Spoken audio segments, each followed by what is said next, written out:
Stumbled across this channel by accident, I want to be real upfront with you and let you know what this is about, and you can decide real quickly or whether or not you think this might be something you want to watch. Basically, what I'm doing is sharing, my life in the outdoors, and we've got a cabin out in the woods, seemingly in the middle of nowhere, and I spend a tremendous amount of my time out here, and really just enjoy all of it. And today I'm going to be splitting some wood and processing a tree that blew over up here in the woods, and if you don't like that kind of thing,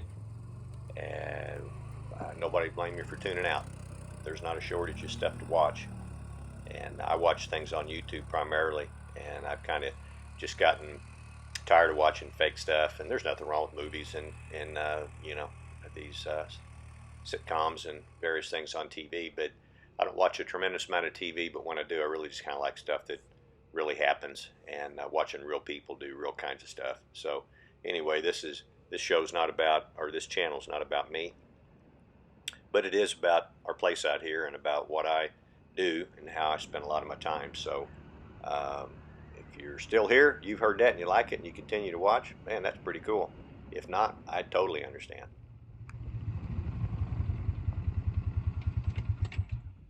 This is my firewood processing area where I do my splitting and stacking and so forth. And I've been neglecting the firewood here really for the last few months, and I'm getting real low, so I decided I better spend some time today doing some splitting, getting caught up a little bit.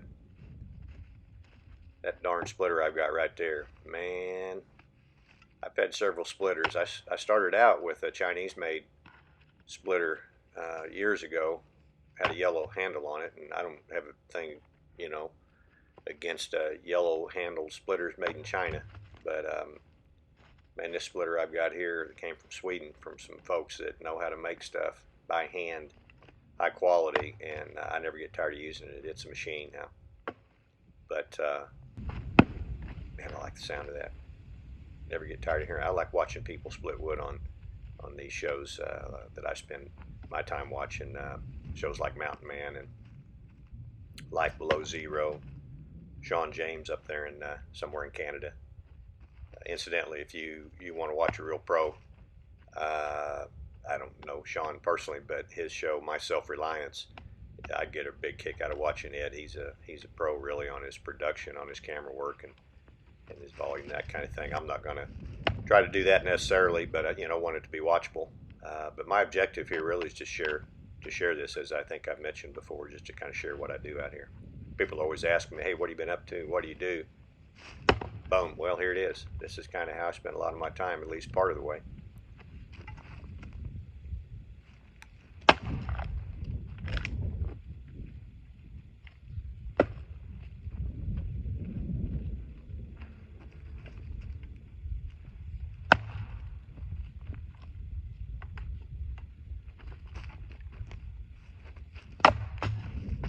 There's a couple outdoor related things I just really don't ever get tired of, even after all these years. And one's shooting a .22 rifle and the report of that gun when you shoot it, and splitting wood, and more specifically the sound that it makes when you hit a piece of firewood with a splitting maul, or whenever you put an axe on a log or an old tree. Boom! That's just a good sound when that wood pops open.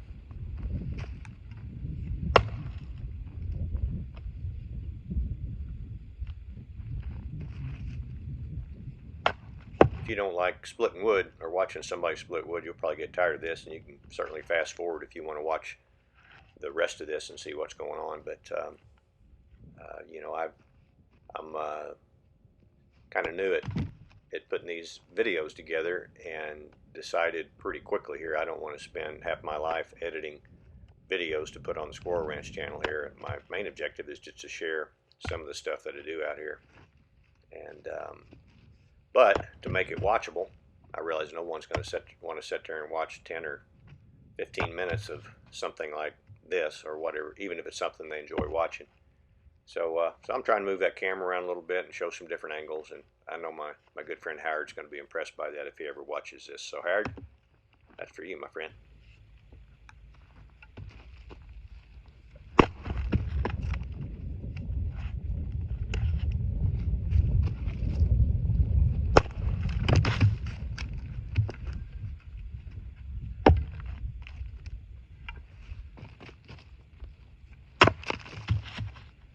I didn't hit that one in the center like I'm sure I planned there, and it kind of almost went off to the side. But that stump I'm using, it's actually not a stump, it's just a round of wood, but that's out of a white oak several years ago, and it had a big limb that had grown out of that particular part, and I thought, man, that'll make a great splitting stump.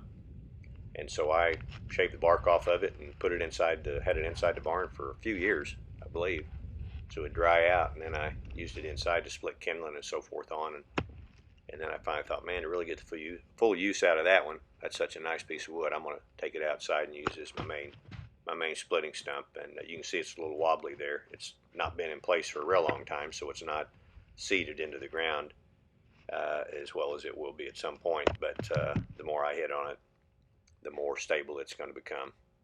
And eventually it'll rot. You know, any wood in contact with the ground gets moisture, and it's not going to be able to dry out, and it's going to start rotting at some point. But when it does, I'll split it up and throw it on the fireplace, or in the fireplace, or the wood stove, or on a campfire, and enjoy it one last time.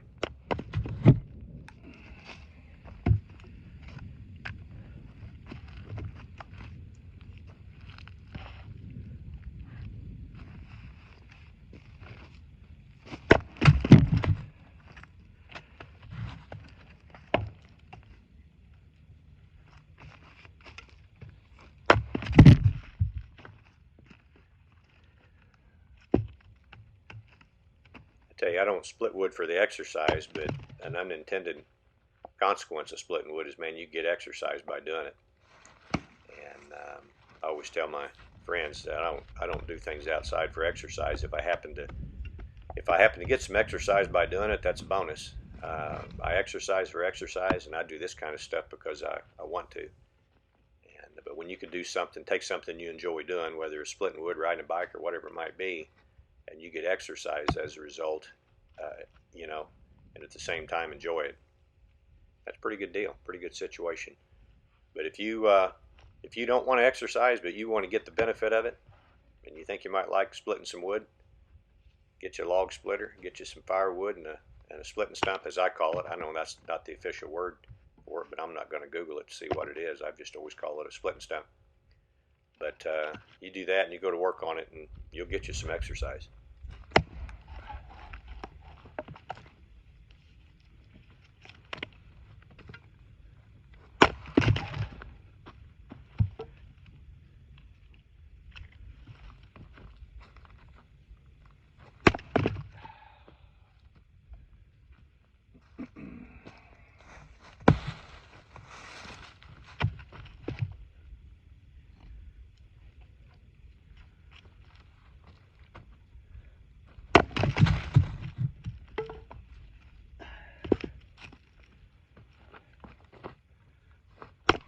Boom, right there's an example of a piece of wood that I almost didn't even put up on that stump, thinking that's not going to split because it had a huge limb that had grown out to the side. But I must have hit that just perfectly on a seam, and it popped right open. So you know, you never know. Some of this wood you think is going to pop the first time you hit it, and it takes several whacks to get it to open up, and then other times it's exactly the opposite. You think it's not going to, and it pops right open. Small little thing, just something that goes along with splitting wood.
bury a good sharp splitter like this one in a piece of wood and it doesn't go through it, it's a little bit hard to get that thing out of there sometimes.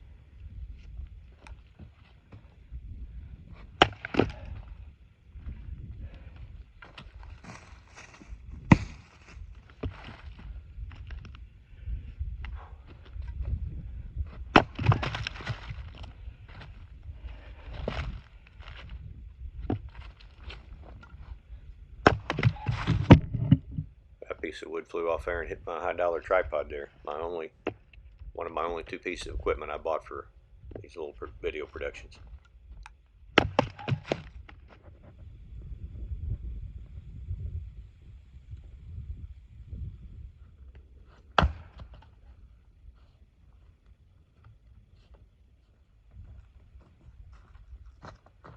Well, that took care of that small stack of wood I had to split, and I'll stack it later. But decided I want to get down there in the woods and process that big old red oak that blew down a few weeks ago.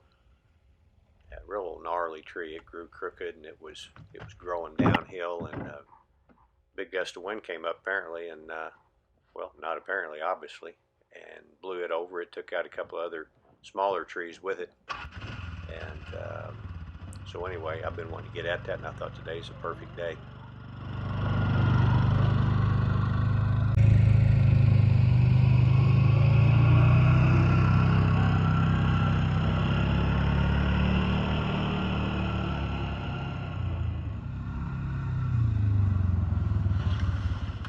On that short ride back over from the woodpile over to this tree, I realized it was not quite as warm as I'd been led to believe while I was splitting that wood. So I put my flannel shirt back on for just a short time, and then as you'll see here in a minute, it did take me long before I took it back off.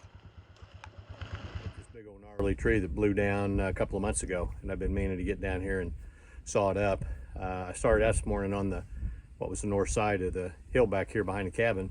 I was going to saw up some trees that I cut down a couple of weeks ago, and but it was just too dangerous, really snowy and slippery, and so I just made a couple of cuts down there, and I'll wait till it dries out and the snow's gone. Split a little wood, and I thought I'll saw this thing up. I've been meaning to get to that, so here I go.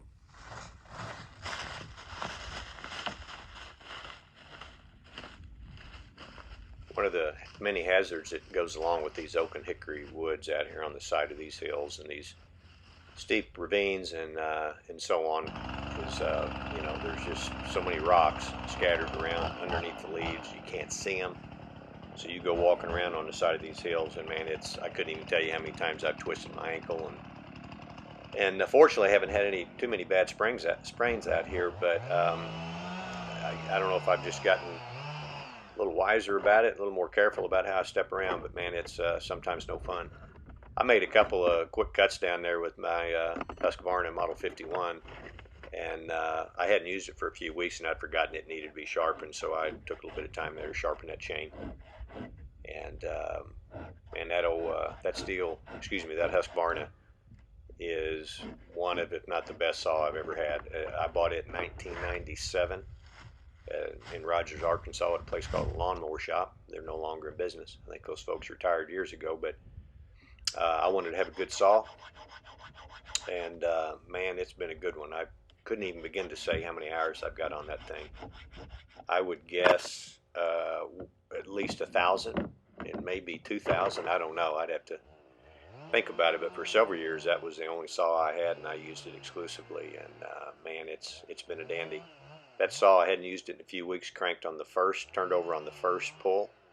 And I actually went a period of about 3 years without using it, and I'm not making this up. And I emptied the oil and gas out of it and filled it back up and cranked it about pulled it 3 or 4 times, and it fired right up. And that's the truth.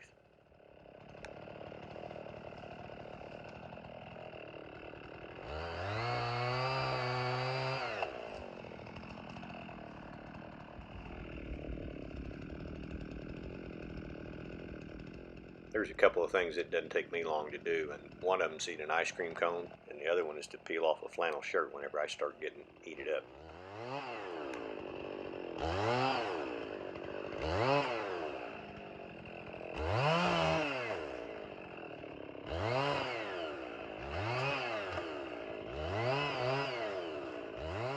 You you get tired of hearing me talking, but you're still interested in watching some of this stuff, I just mute the volume.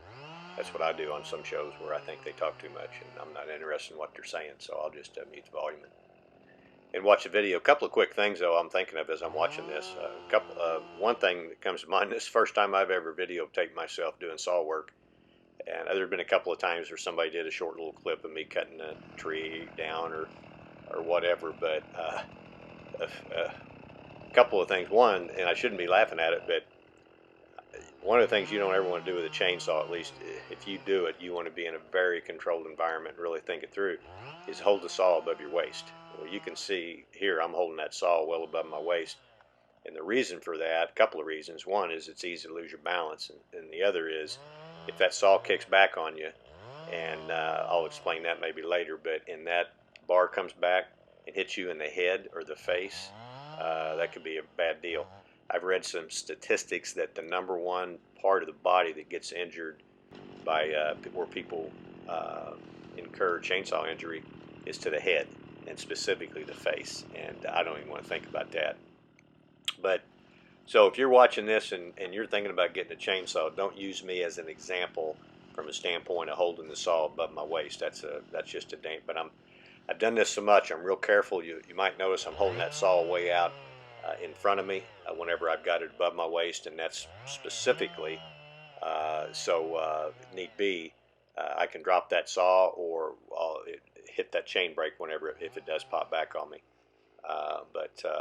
And then part of it is probably just being a little lazy and maybe a little careless, but you can never be too safe with a chainsaw. Another thing you might notice that I do quite a bit, and I thought I did this, but now watching this video I realize I do for sure, and as often as I can I keep that bar and chain against the wood. When I'm walking, when I'm moving, I'll put it I'll put it on the wood as I move around when I can.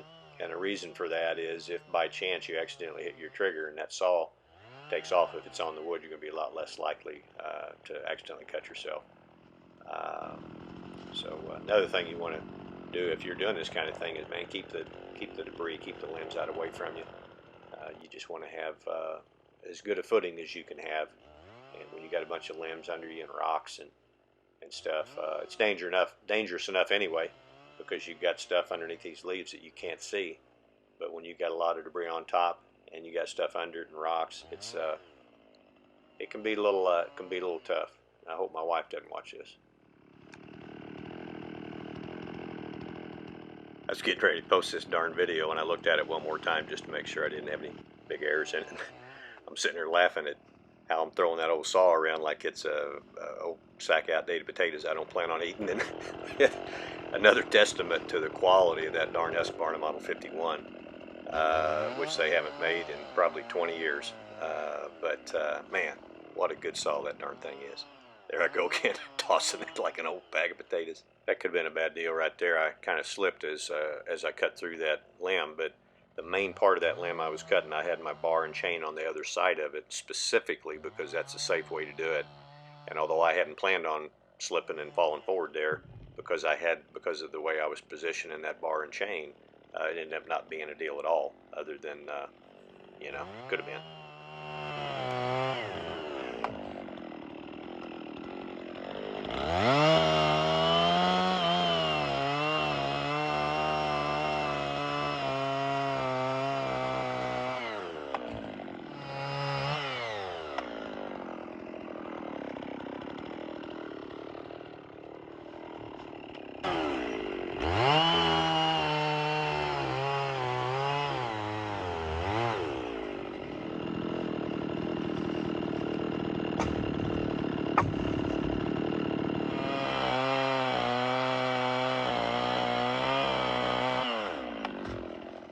Something you may have noticed or heard not knowing what it is that click whenever I put my saw down and I move around. A lot of times you'll hear a click, and what that is I'm putting that chain brake on with my wrist, and I just over the years I do that automatically without even thinking about it if I'm going to be moving around. And what the chain brake does is it keeps your chain from turning. Even if you gas the trigger, your chain's not going to turn. And it's a safety mechanism, so whenever if you ever have a kickback on the saw, which means that your chain touches a limb and kicks back on you, and in theory, it'll hit your arm or your wrist, and it'll shut it down, and it works. Trust me, it works. But that's what that's all about. But anyway, that old 51, man, I'm kind of proud of that darn thing. Still runs like an old Timex watch, and it's a fine piece of equipment. I took a little break, went back to the cabin, and fired up. I already had the wood stove going, but I fired up a pan of chicken noodle soup. Compliments of the fine folks at Progresso and Chicken of the Sea. You know, those cans of chicken soup, one thing that's always just bugged me to death, they don't hardly have any chicken in them. I mean, there can't be a half ounce of chicken, so I'll take a can of chicken breast meat and put it in there, and a little salt and pepper, and man, that makes for a fine, inexpensive, quick lunch.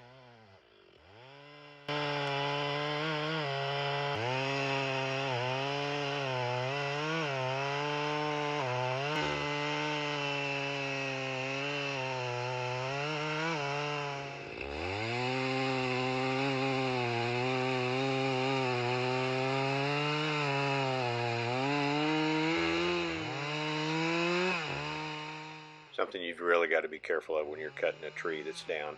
See how that tree's given, and watch what happens when I get through it on the bottom there. Boom. Tremendous amount of energy and weight and force coming down on that tree, and if you don't think that out ahead of time how that's going to fall, you can get hurt bad or killed, I suppose, in the right situation. That particular tree still attached to the root ball, the way it was laying. I knew it wasn't. I was very confident it wasn't going to roll. I was prepared for it, but was confident it didn't, and it didn't roll, but I knew it was going to drop, and you'll see it here again in a minute. I'll bring that chain around, that bar around, do a kind of a plunge cut underneath it and bring it up through there, and you'll see that tree drop.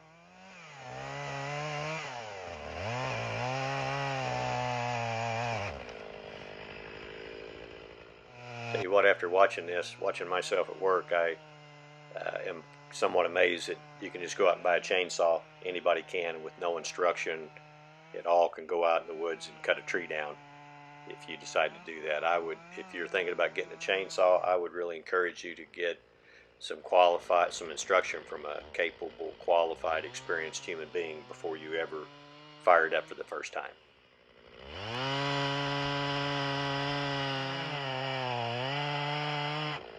When that tree dropped, my bar got caught in that cut there. I didn't get it out in time, and I could have edited this out, but I thought I'd leave it in there just to show you, what can happen. It's not uncommon for that to happen. I try to avoid it. It doesn't occur too much anymore, but in that case, I knew it wasn't in there real super solid, so I just shut it off, brought it over on the other side, and it pulled out. If it wouldn't have, there's a couple of ways to get it out. If you got another chainsaw, in my case I did, I could have just made another cut, and then it would have fell out, or you can take wedges and pound those down in that cut, and that'll open that wood up just enough to pull it out. So no big deal, but thought I'd explain that.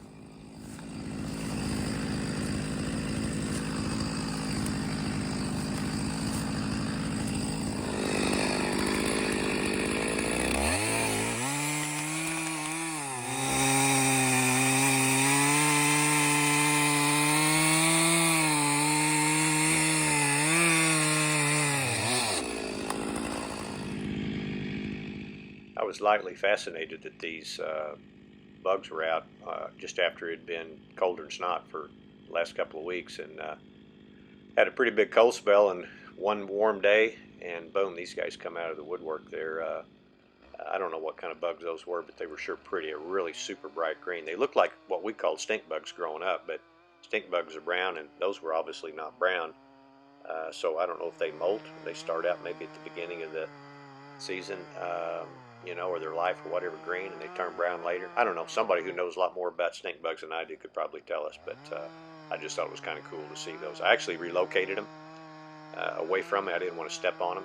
That probably sounds kind of silly, but especially if my good friend TD's watching this, he'd probably be saying, "Are you serious, man?" But yeah, I'm serious, TD.